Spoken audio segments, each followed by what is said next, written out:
Pernah kebayang jadi detektif, tapi TKP-nya bukan di dunia modern, melainkan sejarah 1000 tahun yang lalu? Nah, hari ini kita akan coba memecahkan sebuah kasus dengan metode verifikasi kuno yang ternyata luar biasa canggih. Gimana sih caranya kita bedain mana fakta sejarah, mana yang cuma sekedar katanya? Ini nih, dilema klasik buat para sejarawan. Apalagi kalau ada sebuah kisah penting yang sumbernya cuma dari satu orang. Bisa nggak sih kita percaya 100%? Oke, jadi inti dari misteri kita kali ini adalah apa yang disebut masalah reporter tunggal, atau kalau dalam tradisi Islam, ini dikenal sebagai hadis fard. Jadi, apa sih hadis fard itu? Gampangnya gini, ini adalah sebuah laporan yang di salah satu titik transmisinya cuma ada satu-satunya orang yang menyampaikannya. Artinya apa? Seluruh kebenarannya bergantung pada satu orang itu.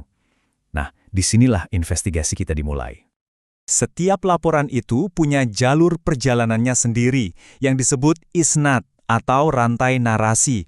Perjalanannya panjang loh, mulai dari nabi, terus ke para sahabat, turun lagi ke generasi berikutnya, sampai akhirnya dicatat oleh seorang pengumpul hadis. Setiap mata rantai dalam perjalanan ini itu krusial banget. Nah, ini dia pertanyaan kuncinya. Gimana kalau ternyata cuma ada satu jalur ini? Cuma ada satu rantai ini aja? Apalagi kalau laporannya menyangkut hukum yang fundamental. Disinilah para detektif ilmiah kita harus turun tangan dan mulai bekerja.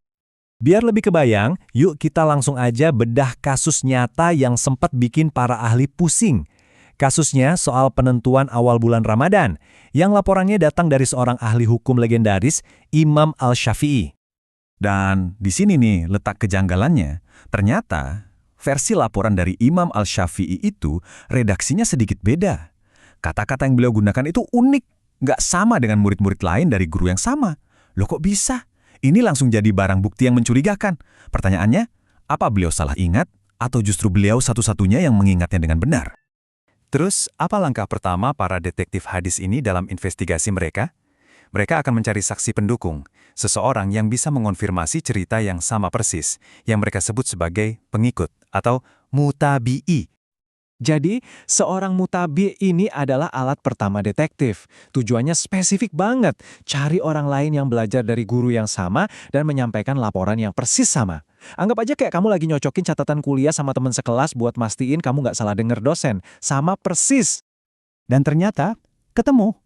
Seorang pengikut berhasil ditemukan. Ada murid lain, namanya Al-Qanabi, yang meriwayatkan hadis dengan kata-kata yang persis sama. Wah, ini pembelaan yang kuat banget. Artinya, Imam Asy-Syafi'i nggak sendirian. Yang lebih keren lagi, para penyelidik ini bahkan punya 2 level konfirmasi loh. Ada yang namanya mutaba'ah tamma. Ini konfirmasi sempurna. Terjadi kalau mereka nemuin pengikut dari guru yang sama persis.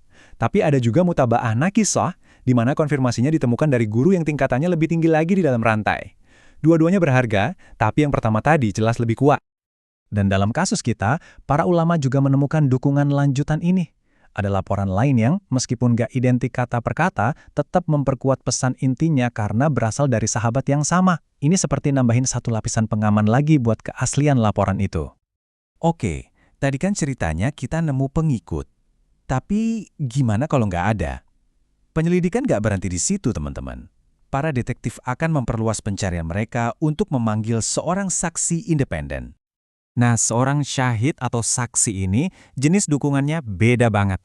Kalau tadi kita nyari orang yang mendengar cerita yang sama persis, sekarang kita mencari orang lain yang punya cerita yang berbeda, tapi makna dan kesimpulannya sama. Dan yang penting, ini datang dari jalur transmisi yang benar-benar terpisah. Biar gampang, bayangin gini, pengikut itu kayak jurnalis yang nemuin sumber lain yang mengonfirmasi detail cerita yang sama.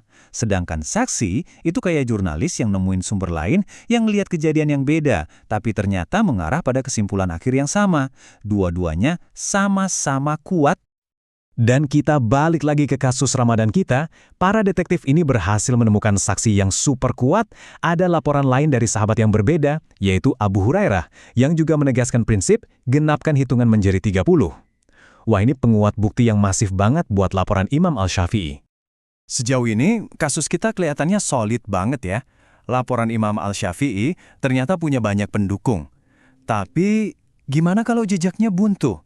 Apa yang terjadi ketika seorang penyelidik udah cari kemana-mana, tapi nggak nemuin konfirmasi sama sekali? Nah, ini membawa kita ke tahap akhir investigasi, vonis. Jadi, nasibnya gimana dong laporan tunggal yang sebatang kara ini yang nggak punya pengikut ataupun saksi yang mendukungnya? Gimana para ulama menilainya? Pada dasarnya, vonisnya ada dua. Pertama, laporan itu bisa dianggap syadz, artinya ditolak. Ini terjadi kalau laporan tunggal itu bertentangan dengan laporan lain yang jumlahnya lebih banyak dan lebih kuat. Tapi, laporan itu bisa juga dianggap makbul atau diterima kalau perawinya sangat bisa dipercaya dan laporannya nggak bertentangan dengan bukti-bukti lain yang lebih kuat. Jadi kuncinya bukan cuma soal dia sendirian atau enggak, tapi apakah laporannya ini nabrak gambaran besarnya atau enggak. Dan semua ini ninggalin kita sama satu pertanyaan penting buat zaman sekarang. Di era informasi kita yang penuh dengan berita dari sumber tunggal dan simpang siur, jangan-jangan metode investigasi yang super teliti dari para detektif ilmiah ini justru terasa lebih relevan daripada sebelumnya.